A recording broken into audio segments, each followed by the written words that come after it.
Satu ucapan yang paling membuat kemarahan orang Johor bila dia kata saya menang pun PH menang pun saya tetap Perdana Menteri, PH kalah pun saya tetap Perdana Menteri.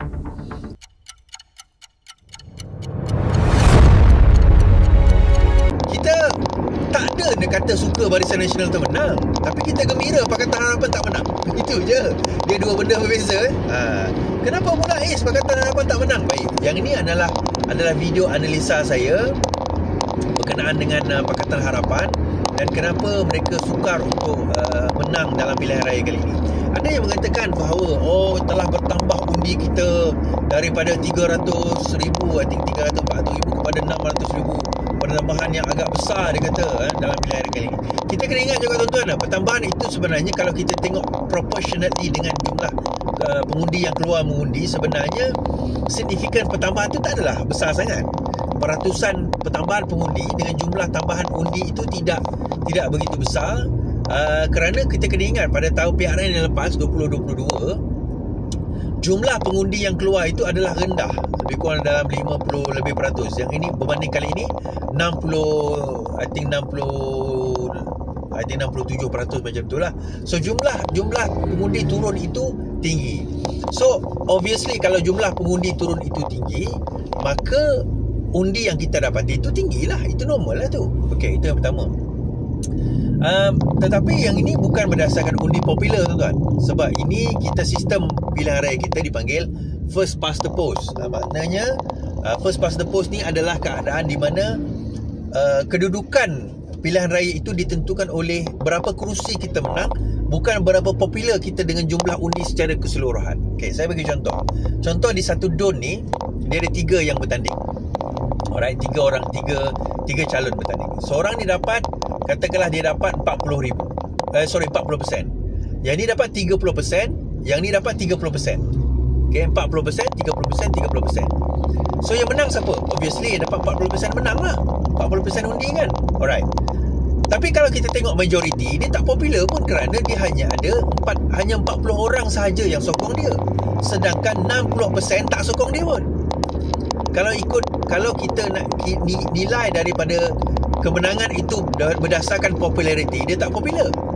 Tetapi this is not a popularity contest. Ini adalah siapa yang paling banyak dapat sokongan di dalam kalangan yang bertanding.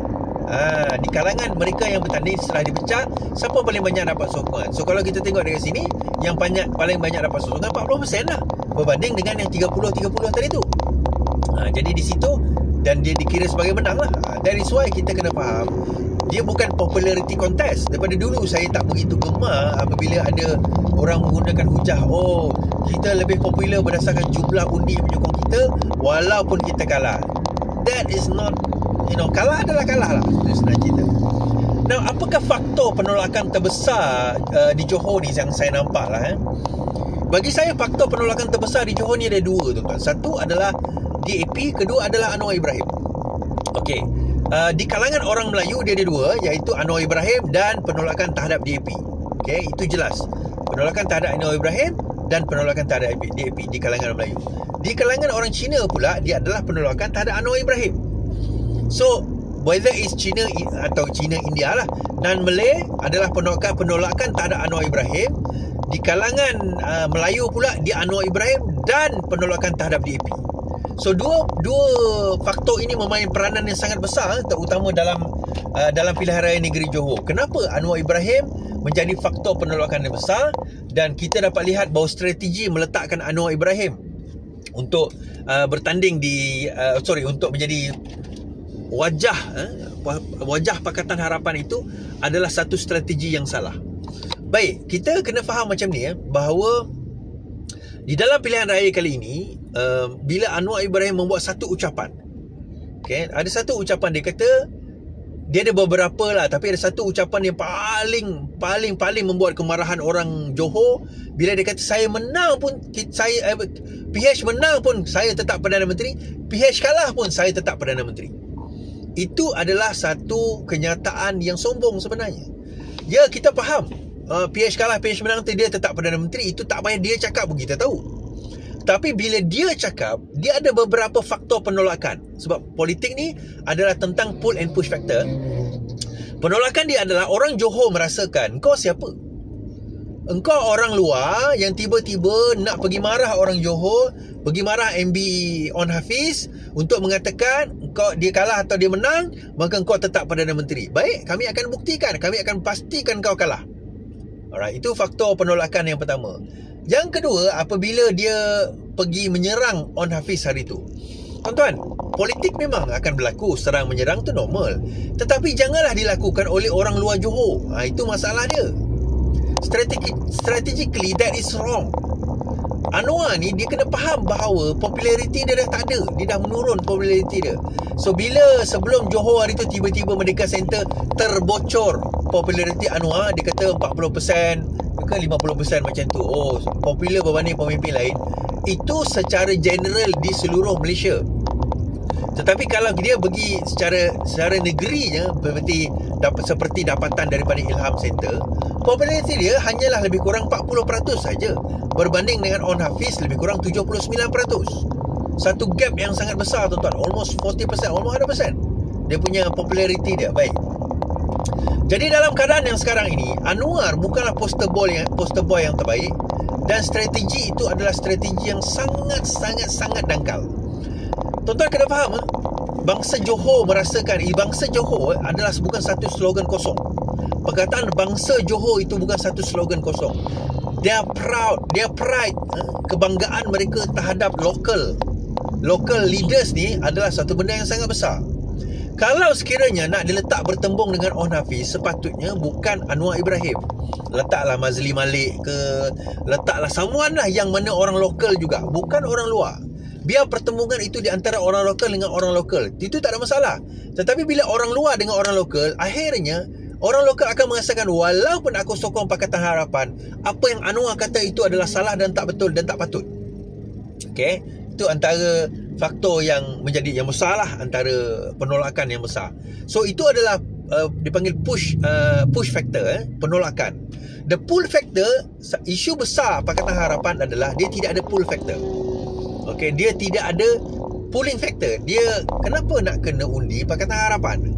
So dia tidak ada satu pulling factor. Saya kata hari tu Pakatan Harapan ada isu apabila dia tidak ada benda yang dia nak jual. Even katakanlah kepada parti bersama. Okey. Parti bersama dia ada benda dia nak jual, iaitu dia nak jadi pembangkang. Okey, rakyat tak buy the idea of kau nak jadi pembangkang, dia nak jadi kerajaan. It doesn't matter. Sekurang-kurangnya in total dia dapatlah dalam 20,000 untuk parti yang berusia kurang daripada 60 hari, kita katakan. That's fine. Sekurang-kurangnya dia ada benda yang nak jual, iaitu untuk jadi pembangkang. Untuk Pakatan Harapan, apa perkara dia nak jual? Apa isu dia nak jual? Dia nak cerita pasal apa? Dia tidak ada that pulling factor tu. Saya kata pushing factor tu satu, pulling factor dia pun tak ada. Dia tak ada satu pulling factor yang kuat untuk dia nak jual kepada rakyat negeri Johor. Baik. Now, yang saya nak bawa juga berkenaan dengan ni saya jumpa lah, walaupun kita ni dah berlainan parti, tapi kawan-kawan saya still ada di dalam Pakatan Harapan. Jadi bila kita tanya, dia kata tanya tentang mood dan sebagainya, dia kata sebenarnya memang dia orang dah mula dah terasa dah. Sebenarnya sejak Sabah hari tu, tapi yang ni lagi obvious lah, tentang kelesuan politik di dalam PKR dan Pakatan Harapan, terutamanya di dalam PKR apabila ketiadaan Jeneral Perang Rafizi Ramli. So itu adalah satu isu besar tau. So bila tak ada Jeneral Perang Rafizi Ramli, dia menjadi satu kelesuan yang dapat dirasai oleh jentera-jentera di bawah.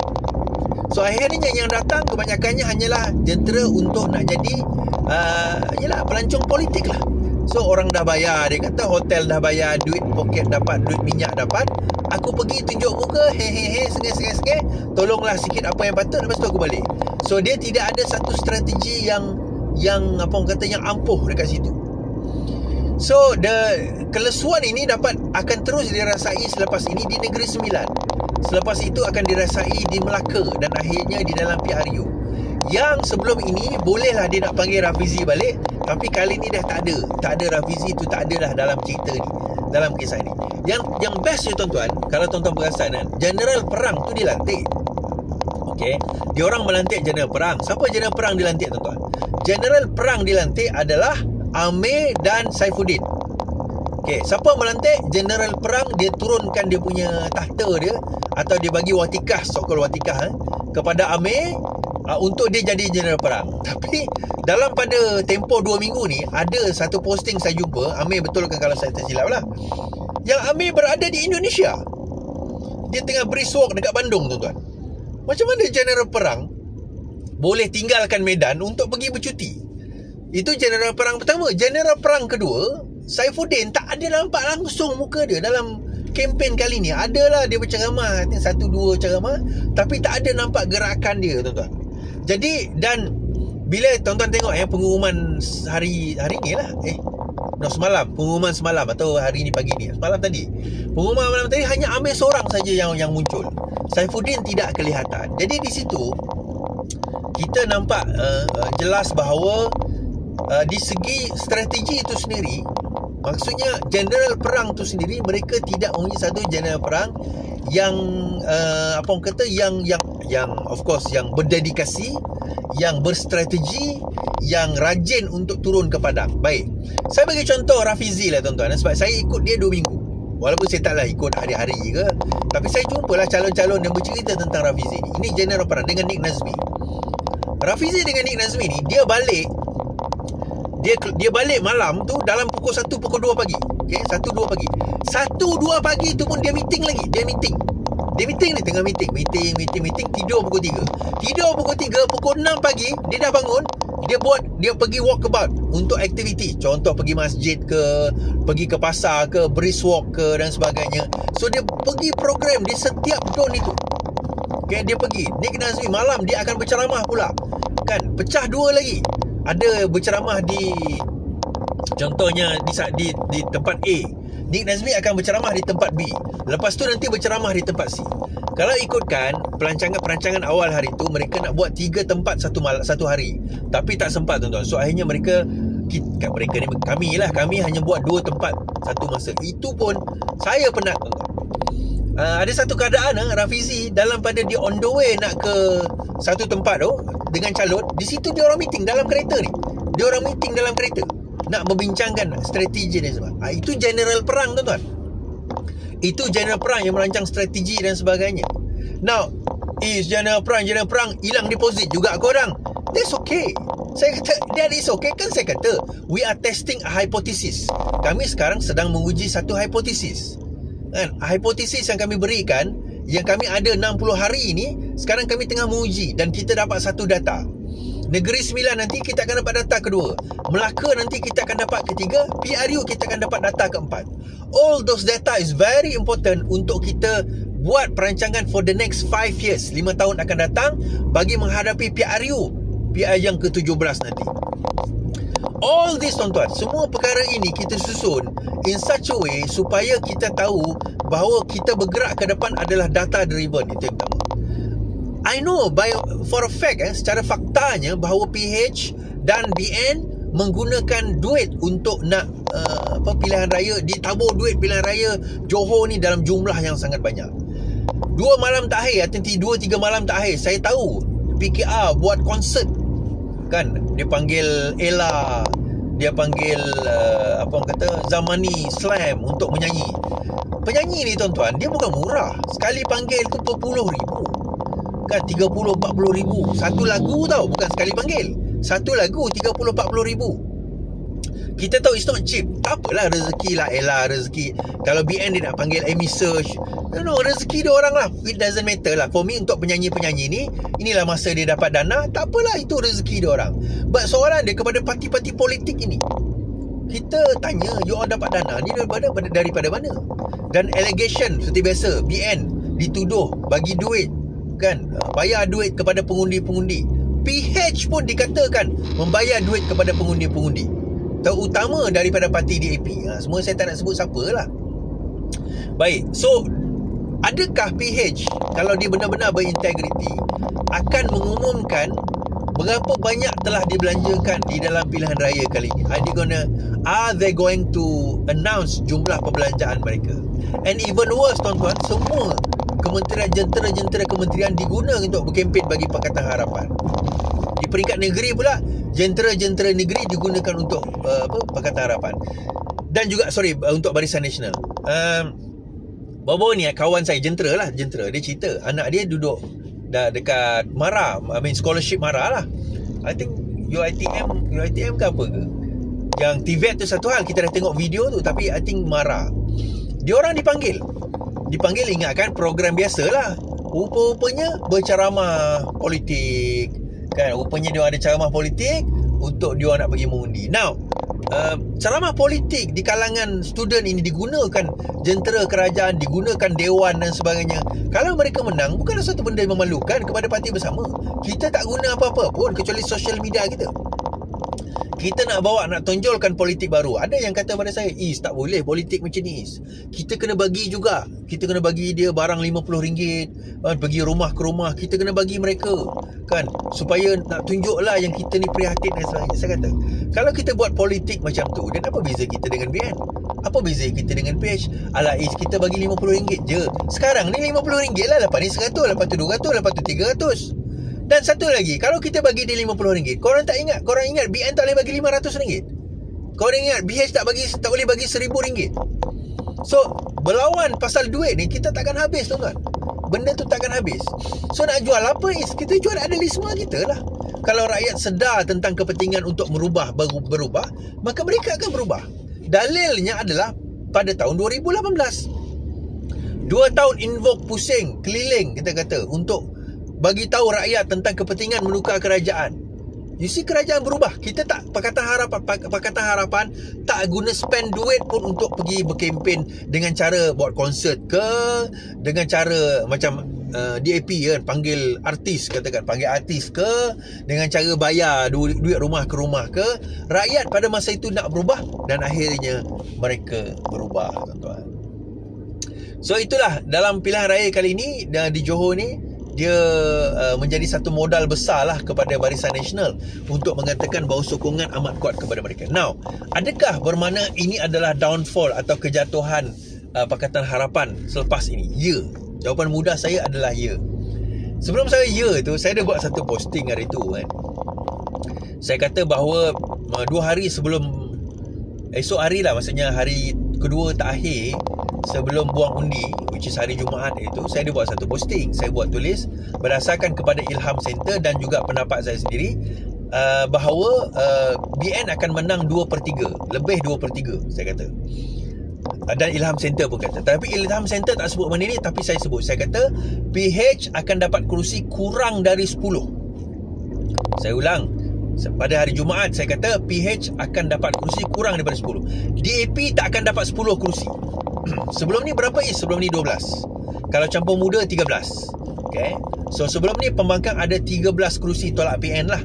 Pembangkang ada 13 kerusi. Alright. So daripada 13 kerusi ni, tuan-tuan, PH telah kehilangan 5 kerusi sebenarnya. Kalau tolak muda 4 kerusi lah. So DAP sendiri telah kehilangan daripada 10 4 kerusi. 4 kerusi incumbent DAP telah hilang, telah kalah di situ. Jadi what happened? Apa yang berlaku? Saya kata again, ini adalah penolakan orang bukan Melayu terhadap Anwar Ibrahim. Dan jelas di kerusi yang mana DAP bertanding itu, bahawa mereka kehilangan kerusi. Mereka telah kehilangan dan menang MCA, tuan-tuan. Okay. Di kerusi yang Perikatan Nasional, 3 kerusi Perikatan Nasional, 3 dimenangi oleh BN instead of dimenangi oleh Pakatan Harapan. Pakatan Harapan pun tak boleh menang di kerusi yang mana Perikatan Nasional ditolak. So di sini kita nampak bahawa kekuatan Barisan Nasional itu bukan kerana dia kuat, tetapi kerana penolakan yang amat kuat terhadap Pakatan Harapan. Penolakan kuat terhadap Pakatan Harapan sebenarnya menyebabkan BN ini menang, Barisan Nasional menang di Johor. So bagaimana nasib Pakatan Harapan selepas ini? Now kita nampak bahawa the downfall of Pakatan Harapan, sebagaimana pernah berlaku sewaktu mereka menyingkirkan Rafizi tahun 2018-2019. Rafizi bercuti pada masa itu. Kita tengok downfall Sabah 2020 kalah. Lepas itu masuk pilihan raya Lepas Sabah, Melaka kalah. Masuk Sarawak kalah. Masuk Johor kalah. And then PRU baru nak panggil Rafizi. 4 pilihan raya sebelum itu kalah. Kan, kalah. Nampak kelesuan. Yang ini sudah 2-0 dah tuan-tuan. 2 Sabah kalah, tinggal 1 kerusi. Johor kalah, tinggal DAP turun daripada 10 tinggal 6. Daripada 10 tinggal 6. PKR menang 1, Amanah menang 1. So 8. Sama je PKR Is. 1 je menang je. Even Bukit Batu, Atta tu pun kalah tuan-tuan. Puteri Wangsa ni memang menang. Memang pembangkang menang lah, kita kata kat situ. Puteri Wangsa ni dah sekian lama ni memang kerusi pembangkang.